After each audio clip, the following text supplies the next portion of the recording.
देश की middle class की संपत्ति पर पहला हक हमारे अलायंस का है। सारी दुनिया जानती है कि जहां मुसलमान बसता है, गांव में, शहर में, वो अंडर डेवलप एरिया है, और आप मजाक करें ऊंट के मुंह में जीरा देकर। ये फूल शाखों पर खिलने लगे तुम कहो, जाम जिंदों को मिलने लगे तुम कहो, चाक सीनों के सिलने लगे तुम कहो, इस खुली झूठ को, जहन की लूट को मैं नहीं मानता, मैं नहीं जानता।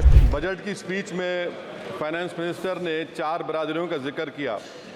भारत की सबसे बड़ी अक़लियत मुसलमान है, 17 करोड़। मैं हुकूमत से जानना चाहता हूं कि क्या 17 करोड़ मुसलमानों में गरीब नहीं है, नौजवान नहीं है, किसान नहीं है, ख़वातीन नहीं है? वतन अजीज़ में सबसे गरीब मुसलमान है, सबसे ज़्यादा नाखवानगी मुस्लिम ख़वातीन में। AIDS और PLFS का डेटा ये बताता है कि मुसलमानों में सबसे कम असासे हैं और कंजम्पशन लेवल दूसरे मजहबी ग्रुपों के बनिस्बत सबसे कम है। तालीमी इदारों में मैडम 15 और 24 साल की उम्र में भर्ती एनरोलमेंट में मुसलमानों की सिर्फ 29%, शेड्यूल कास्ट की 44%, हिंदू OBC के 51% और हिंदू अपर कास्ट की 59% है। हायर एजुकेशन मुसलमानों का एनरोलमेंट सिर्फ 5% है। PLFS का 2018-19 का डेटा वेज एम्प्लॉयज बताता है कि मुसलमान 22% थे, 2022-23 में 15% हो चुका है।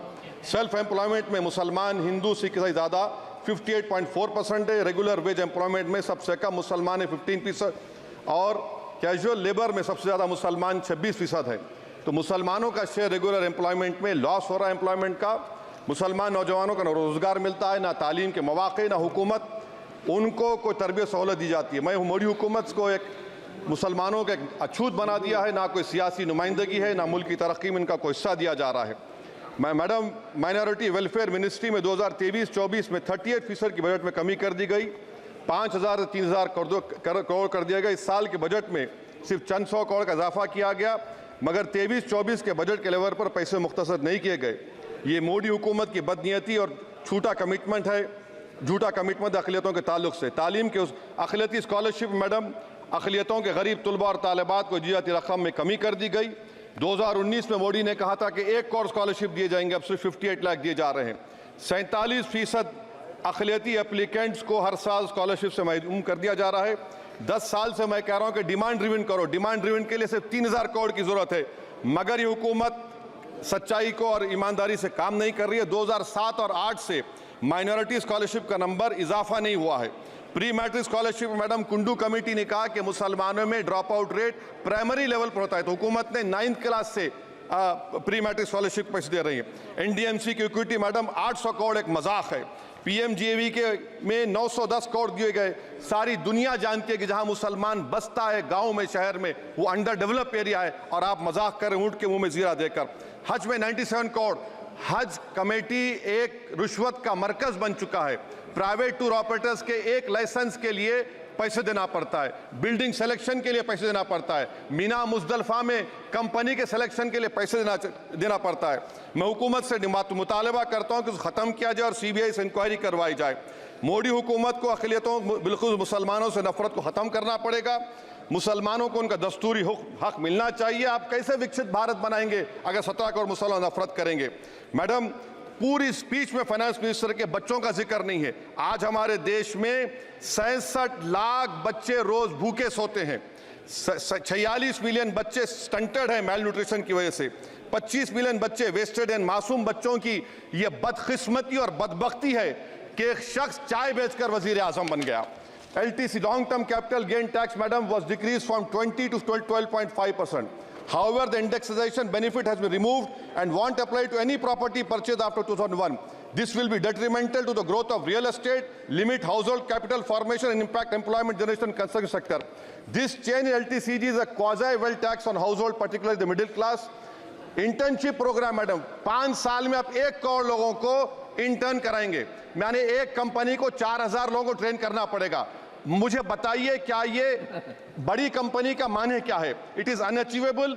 Will it be based on market cap, revenue, employ size? May be prime minister Modi is saying to Agniveer to do internship after 4 years of service in armed forces. Madam, 21 billion people have given up all hope and stopped looking for jobs. This brings down to 9% eligible population that is either employed or they are looking for jobs. Maybe finance minister can introduce a Berozgar tax and tax the unemployed as well. No significant increase for social welfare, healthcare. It looks like Prime Minister Modi is saying देश की middle class की संपत्ति पर पहला हक हमारे alliance का है। In real terms when adjusted to inflation the allocation of health ABPMJ has declined. Modi is saying he said he'll in India during G20. The reality is India is hurting. Madam, this government wants to increase FDI from China. Is the Prime Minister not concerned that our armed forces cannot patrol 26 patrolling points out of 65 in Ladakh?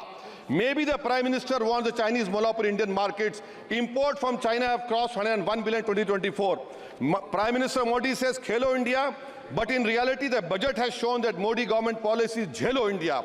गरीब, middle class, farming, city developers, men and women सब मोदी को झेल रहे हैं. Madam, in the current financial year, in February 5th, 15,993 MSMEs have been closed. Total MSCs closed have 35,680. Andhra Pradesh bifurcation.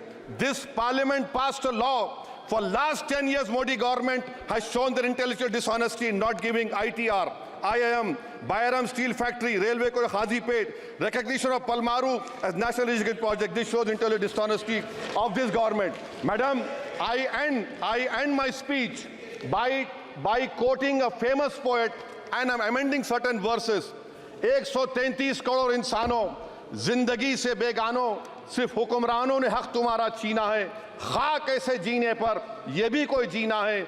बेशऊर भी तुमको बेशऊर कहते हैं. सोचता हो ये नादान कैसे हवा में रहते हैं. 133 करोड़ इंसानों, कब तक ये खामोशी?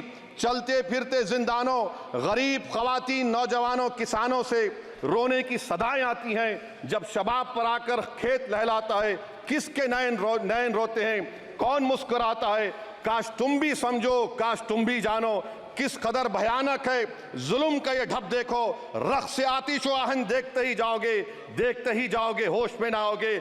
और अनएम्प्लॉयमेंट पर अभी बोला गया नौकरियां दे रहे हैं, तो शायर ने इनके बारे में अच्छा कहा कि फूल शाखों पर खिलने लगे तुम कहो, जाम जिंदों को मिलने लगे तुम कहो, चाक सीनों के सिलने लगे तुम कहो. इस खुली झूठ को, जहन की लूट को मैं नहीं मानता, मैं नहीं जानता. शुक्रिया मैडम.